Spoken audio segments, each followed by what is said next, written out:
Նիկոլն ասում է, այն ժամանակ, երբ մենք չենք զիջել, մենք չենք ունեցել ոչ միայն խաղաղություն, հիմա զիջել եք եւ ունենք խաղաղություն ու պետականության հեռանկար։ Ըստ Նիկոլի, ինչքան շատ զիջենք, այնքան շատ խաղաղություն կլինի։ Ինչքան Հայաստանի տարածքները տանք, այնքան անկախ ու ինքնիշխան կլինենք։ Այն որ ուզում ես ասել Ալիև, դու ես։ 2022 թվականին իմ հեռուստադիտողը հարցնում է. լավ, ինչ է լինելու։ Ասում եմ վատ բան, քանի սրանք են,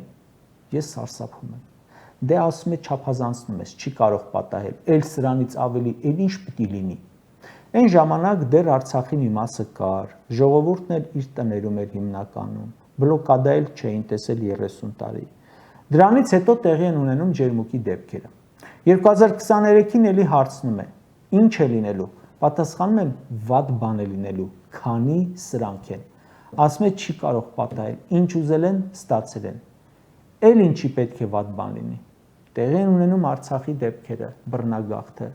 Ինձ նորից տալիս են այդ հարցը, լավ, ինչ է լինելու։ Ժորժ ջան, ամեն օր նկարագրում եմ իրավիճակը, անընդհատ խորանում է, անընդհատ վատանում է ու իշխանության ղեկին էլի նույն մարդիկ են։ Ոնց պետք է լինի, ինչ պետք է լինի, դե դուք ասեք։